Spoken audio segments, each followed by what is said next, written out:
తెలంగాణలో ఉన్న అటవీ అనుమతుల పెండింగ్ విషయంపై director general of forest Jitendra Kumar PCCF RM Dobriyal అధ్యక్షతన అత్యున్నత సమావేశం జరిగింది. ఇటీవల ముఖ్యమంత్రి రేవంత్ రెడ్డి కేంద్ర అటవీ పర్యావరణ శాఖ మంత్రి భూపేంద్ర యాదవ్ ను కలిసి రాష్ట్రంలో అటవీ శాఖలో పెండింగ్లో ఉన్న వివిధ ప్రాజెక్టుల మీద చర్చించడం జరిగింది. సమస్యలను వెంటనే పరిష్కరించేందుకు హామీ ఇచ్చిన కేంద్ర మంత్రి అందుకు అనుగుణంగా కేంద్ర డైరెక్టర్ జనరల్ ఆఫ్ ఫారెస్ట్ను హైదరాబాద్కు వెళ్లాల్సిందిగా ఆదేశించింది. అందుకు సంబంధించిన సమావేశం ఈ రోజు అరణ్య భవన్లో జరిగింది.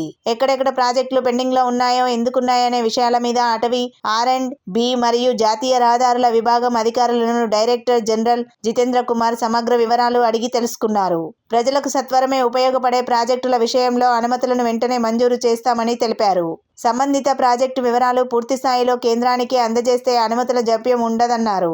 తెలంగాణ అటవీ శాఖ పీసీసీఎఫ్ డోబ్రియల్ కేంద్రం దగ్గర తెలంగాణకు సంబంధించి పెండింగ్ ప్రాజెక్టుల విషయాలు డైరెక్టర్ జనరల్ దృష్టికి తీసుకెళ్తారు. మొత్తం 161 ప్రాజెక్టులు అనుమతుల కోసం పెండింగ్లో ఉన్నాయని వివరించారు. అందులో ప్రధానంగా జాతీయ రహదారులకు సంబంధించి 12 ప్రాజెక్టులు అత్యంత ప్రాధాన్యత కలిగిన అంశంగా ఉన్నాయని తెలిపారు. జాతీయ వన్యప్రాణి బోర్డు NBWL లో అనుమతి గురించి మరో 38 ప్రాజెక్టులు పెండింగ్లో ఉన్నాయని, వీటిలో 12 సెల్ఫోన్ టవర్స్కు సంబంధించిన ప్రతిపాదనలు ఉండగా 18 ప్రతిపాదనలు పంచాయతీరాజ్ మరియు రహదారుల భవనాల శాఖలకు సంబంధించిన రోడ్డు ప్రాజెక్టు ప్రతిపాదనలు పెండింగ్లో ఉన్నాయని వివరించారు.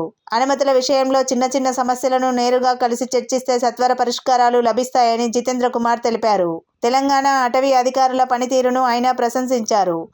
అభివృద్ధి విషయాల్లో ముఖ్యమంత్రిగా స్వయంగా చొరవ చూపడం అభినందనీయమన్నారు. అంతకుముందు దక్షిణ రాష్ట్రాల అటవీ అధికారులతో ఏక్ పేడ్ మాకే నామ్, తల్లి పేరుతో చెట్టు నాటడం, నగర వన యోజన పథకాలపై చర్చించారు. ఈ పథకంలో ఆయా రాష్ట్రాల యొక్క లక్ష్యాన్ని ఎంతవరకు సాధించారని వివరాలు అడిగి తెలుసుకున్నారు.